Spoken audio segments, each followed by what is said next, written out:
What up, Cavs Nation? I'm your host, Ethan Sands, and I'm back with another episode of the Wine and Gold Talk podcast. And I'm coming to you with your latest solo dolo episode of the pod as I recap the 128-122 victory over the Chicago Bulls. But before I get into any statistical analysis of the game, I do want to get into some injury updates for you guys beforehand. So, first and foremost, as you guys might have noticed, Darius Garland was out for Saturday night's game against the Chicago Bulls as he was set with injury management, resting on the second night of a back-to-back. And it was interesting to see because of the Cavs having played the Washington Wizards, a team that they knew they should have beaten on Friday night. So, why did the Cavs decide to play Darius Garland on Friday instead of Saturday? Kenny Atkinson said it had to do a little bit with Lonzo Ball. There's a little bit more to it than just that. But the fact of the matter was the Cavs did not want to play a game without Lonzo Ball, and Darius Garland had to decide which game they would play each in the first and second half of this back-to-back.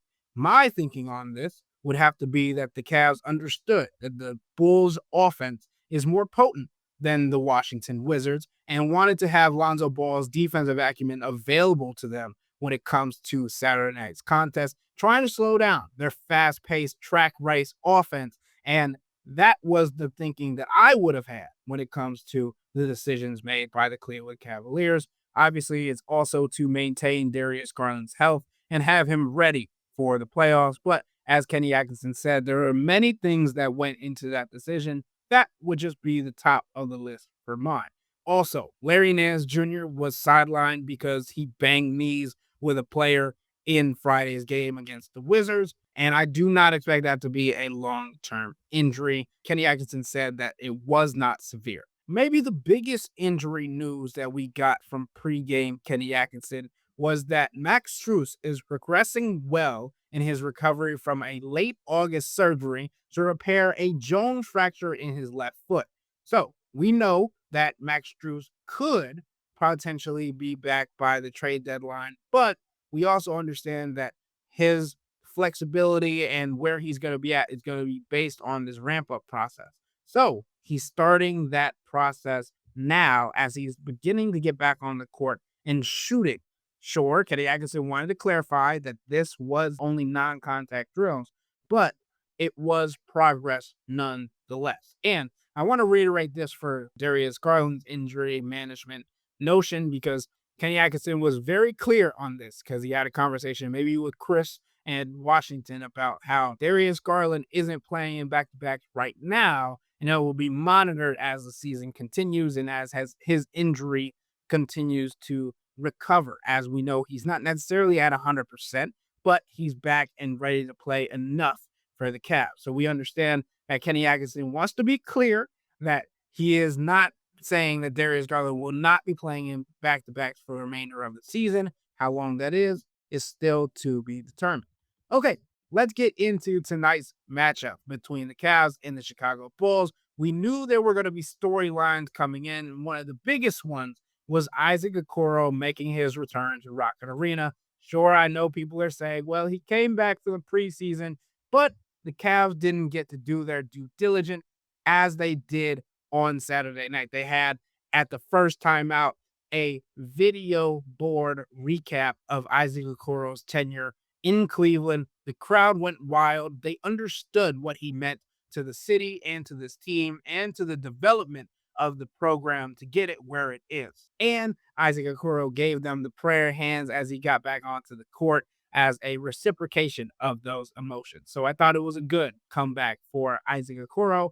And he had a night where he displayed kind of his growth as well. 19 points for Isaac Okoro, but you also understand that his defensive acumen helped him go up with Donovan Mitchell for the first half at least, where Donovan Mitchell was held to 1 of 10 from the field. He was struggling, and the majority of it was because Isaac Okoro knows how he plays because they practice or train together in summer, and they kind of know each other's pet moves and where everybody wants to get on the floor and how they can be best suited to make the other team suffer. And I think it's interesting to see how the beginning of the game started because of this. Isaac Okoro was hounding Donovan Mitchell, and Donovan was being so strategic in getting off the ball and drawing Isaac away from the players who were going to score the basketball.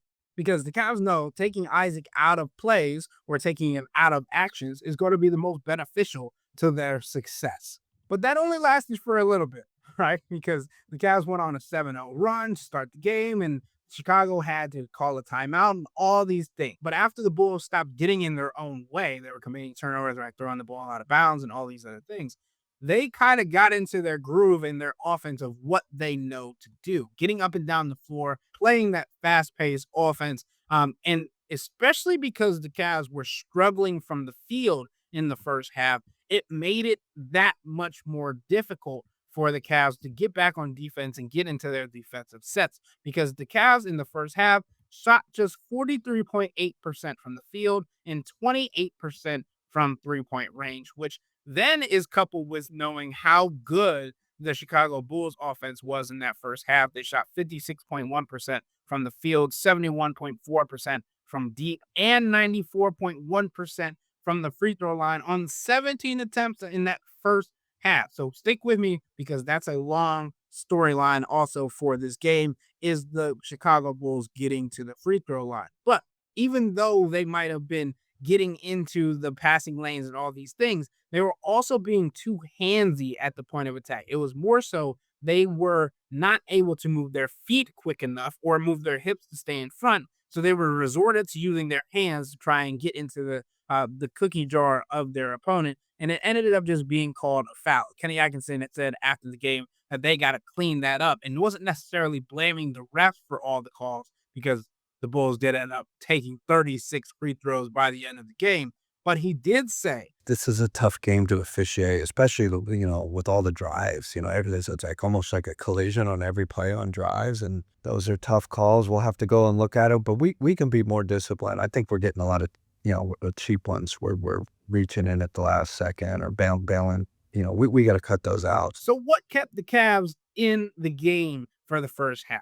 Two names for you: DeAndre Hunter and Evan Mobley. In that first half, DeAndre Hunter and Evan Mobley combined for 30 of the Cavs' 56 points. And that is also mainly because the bench only scored 14 points in those first 24 minutes, while the Bulls scored 35 points off their bench. It was a drastic difference. And of course, as I mentioned, with Darius Garland being out, the offensive flow when it came to the half court was kind of like how it was in the first 7 games of the season: stagnant, clunky, choppy. The ball was moving, but if the possession could not end in a bucket, it was because they were taking late shot clock opportunities and not being able to convert. Even if they had 18 assists on their first 21 makes, it was only because they were getting in the transition offense and utilizing that and trying these skip passes to get to the open lane. But the point of emphasis was getting into the paint, and they weren't doing that as much in the first half because they took 25 of their 48 attempts from the three-point range. So the Cavs went into halftime with a 16-point deficit. That's a lot. And we haven't seen this Cavs team really come back from a deficit like that this early on to the season, particularly without Darius Garland manning the offense. But this Cavs team found a way to do it, and it started in that third quarter, which started even more weird than you could have imagined. Before the second half even got underway, this Cavs team was waiting to see what was going to happen when it comes to the rim on the other side. The Chicago Bulls came out of halftime out of their locker room and did not like how the rim was looking and had it adjusted even after the Cavs struggled so much in that first half. And Donovan Mitchell said that he might have seen something before the game even began, and there was no adjustment made. So that lit a fire under Donovan Mitchell at least in that third quarter, and Donovan Mitchell has come into tonight's game with the most points scored per game in a third quarter in the NBA. And he continued that stretch, having 13 points, on 4 of 7 from the field and 3 of 4 from deep in that quarter alone.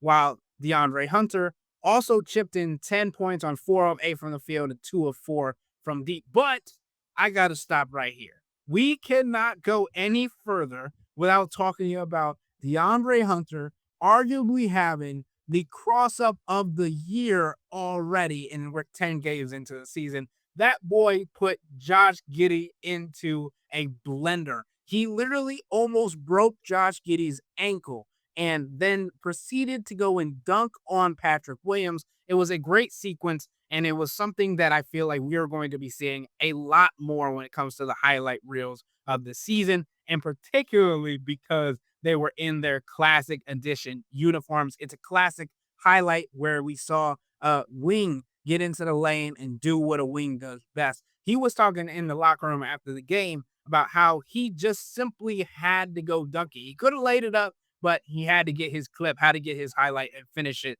the right way. I was really just looking at the bench. I want to see how they reacted. I was tired. I saw DG. He was like the first one jumped up. Quan was jumping up and down. I don't think I ever made nobody fall like that. I was more impressed with the dunk too. Like he followed it up. Like, you know what I mean? Like he went there. I just was in shock because I didn't know he had that in him. You know what I'm saying? I knew he had the cross. And then I didn't realize that there was no contact. Like it was just, straight ankle breaker. And then he got to the rim and finished. And so if you look at me, I don't have any words. I'm just like in shock, but that was tough. So obviously the Cavs put up 40 points in that third quarter, and it was the fourth time this season that the Cavs have done so. So going into the fourth quarter, they trailed by just 2 points, cutting that 16-point deficit down just to 2. And that's exactly where the Cavs wanted to be, particularly when this game was getting good. They've been known for late game execution dating back to last year, and they wanted to see if they were going to be able to do it again this season. And I think this was more important, the fact that they weren't giving up a lead, but going back on a deficit. And that showcased what this Cavs team is going to be capable of later into the season and even into the playoffs. But the biggest thing from this fourth quarter, and sure, Donovan Mitchell had another 13-point quarter, 5 of 7 from the field, 2 of 3 from deep, and was big time when it comes to playing through fatigue, which we know the Cavs weren't able to do in their Indiana Pacers series in the Eastern Conference semifinals. And this Chicago Bulls team, Kenny Atkinson admitted before the game, plays a little bit like that, plays a little bit the same style, mimicking that, and that could be a trend over the NBA as a whole. But the biggest takeaway from this fourth quarter was Jaylen Tyson, none other, coming through once again. 4 of 4 from the field, 2 of 2 from deep, 2 of 2 from the free throw line to ice the game at the very end for 12 points. He was huge, not only on the offensive end, but defensively as well. It was one of those games where he was kind of quiet, only doing nitty-gritty things on the defensive end that don't necessarily go praise. But then getting to showcase that in the fourth quarter, you got to see the players on this team, not only in the starting lineup, but on the bench unit, showing their trust in the second-year player and how much growth he's had. We've heard all the stories about Jaylen Tyson working super, super hard, having to be kicked out of the training facility because of all the work he's been putting in. And to see this kind of come into fruition this season, this early on, has been such a good thing to see for this young player. The Cavs even went with Jaylen Tyson in the starting lineup over Sam Merrill, who Sam Merrill started the season in the starting lineup when Darius Garland was out. So they could have gone back to that. But against the Chicago Bulls team that played with that run and gun style that I talked about, they wanted Jaylen Tyson to be in the starting lineup, to have that physicality, to guard full court, to keep up with Josh Giddey, who got crossed up and then came back somehow from that third quarter embarrassment and injury. But they even put Jaylen Tyson on Trey Jones at the end of the game because Trey Jones was the one that was causing them the most problems. So I do think that Kenny Atkinson, you're seeing his belief in the second-year player. You're seeing the Cavs team simply believing in him to a different standard, to a different level than he got last year. It's crazy. You're seeing a real life progression in just 10 games. Unheard of typically for a young player on a contending team, right? Like you don't really,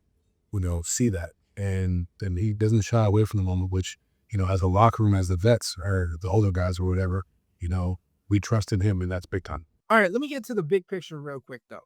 I do think the foul trouble stuff was an issue. While the Cavs were able to come back from having to play 6:30, that's how much time was left when this Cavs team was in the bonus. So any ticky tack foul was sending the Bulls to the line. And that's huge for the Cavs to have come back from that kind of deficit and still being able to fight and claw their way to a victory, even when being hampered and having to play a different style than they had all game. Maybe it helped them a little bit. They had to be a little bit more fragile, had to be a little bit more conservative when it comes to that end of the floor. But they had to be physical on the defensive end when it comes to rebounding and closing possessions. DeAndre Hunter had a big one in the closing minute of the game to set up Donovan Mitchell to go and get a bucket and actually regain the lead.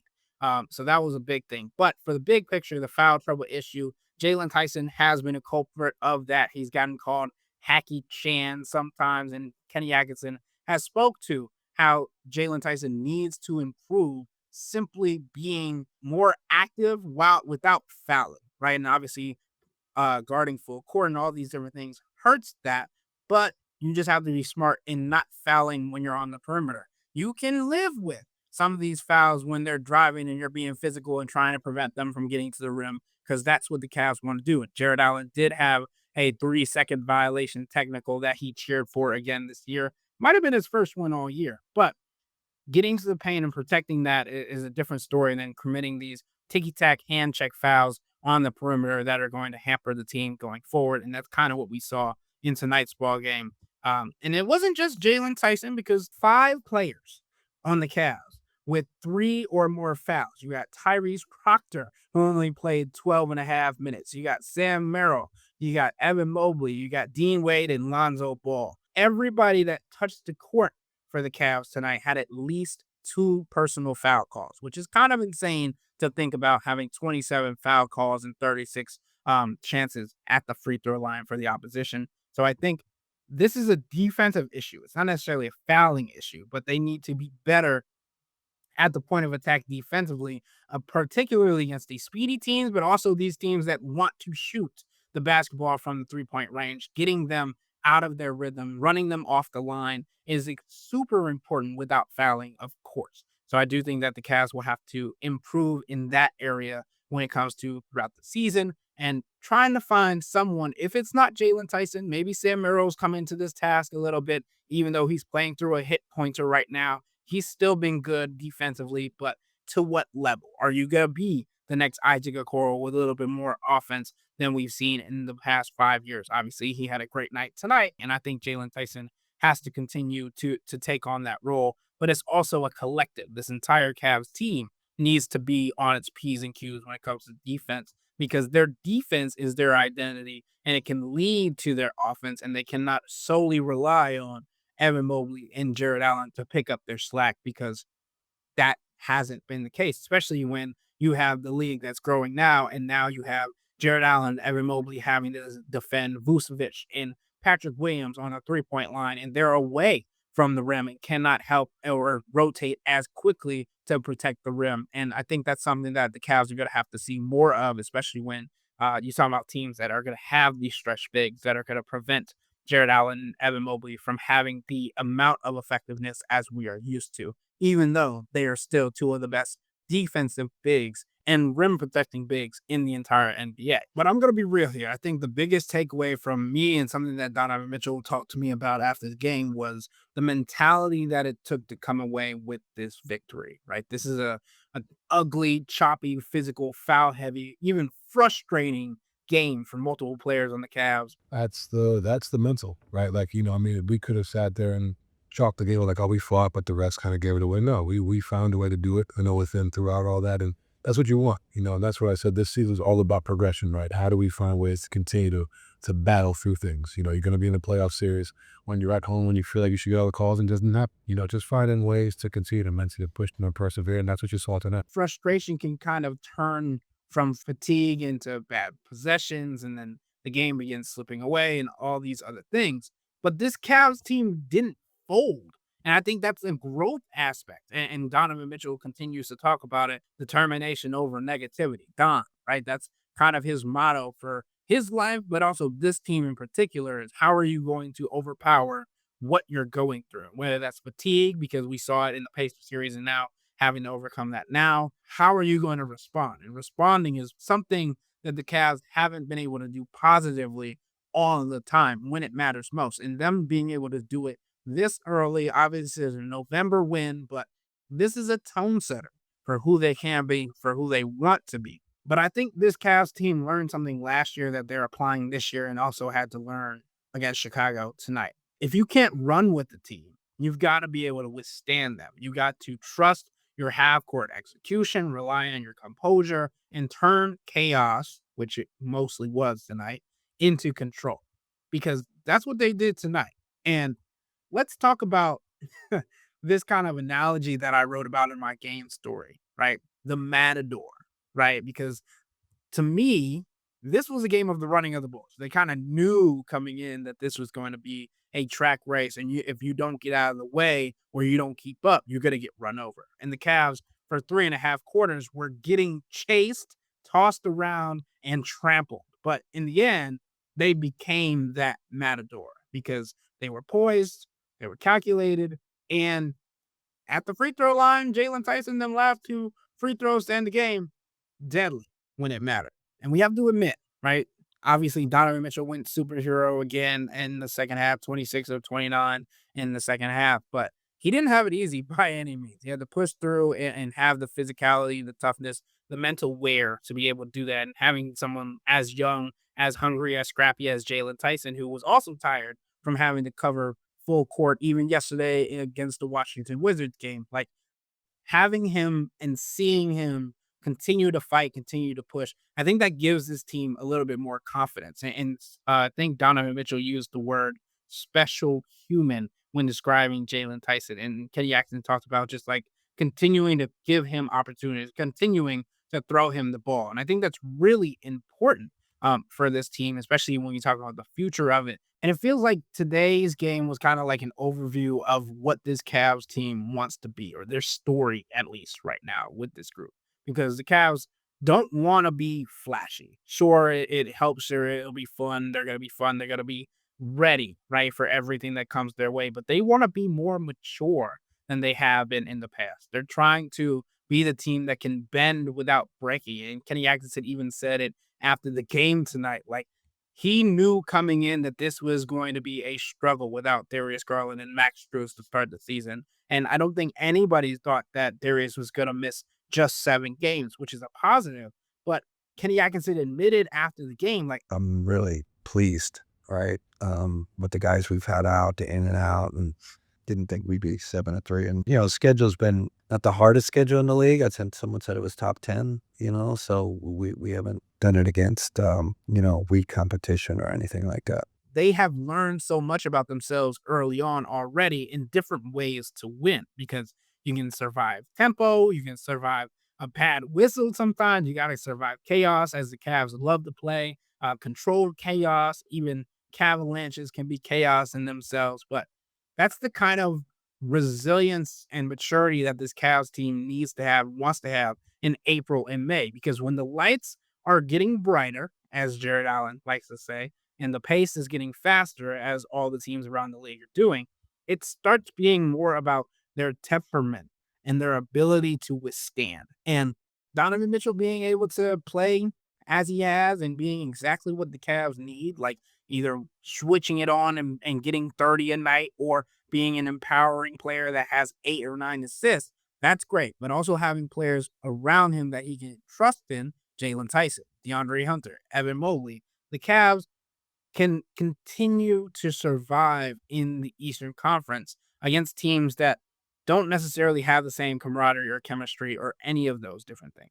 So, yeah, to me, tonight's game felt a little bit like the running of the Bulls. And I think in November, that's the kinds of wins that you need, especially when you're talking about a team that's not fully healthy and how dangerous they can be. The resolve of having 1 through 10, 1 through 14 be able to contribute, because there were players tonight that came off the bench, and Tyrese Proctor, who had small roles but was able to knock down some big shots and keep the Cavs close in these situations. So I definitely think it was important for the Cavs to have a game like they did tonight early on against a team that is also 6-3 and can kind of be seen as a playoff contender to this point, at least a play-in team.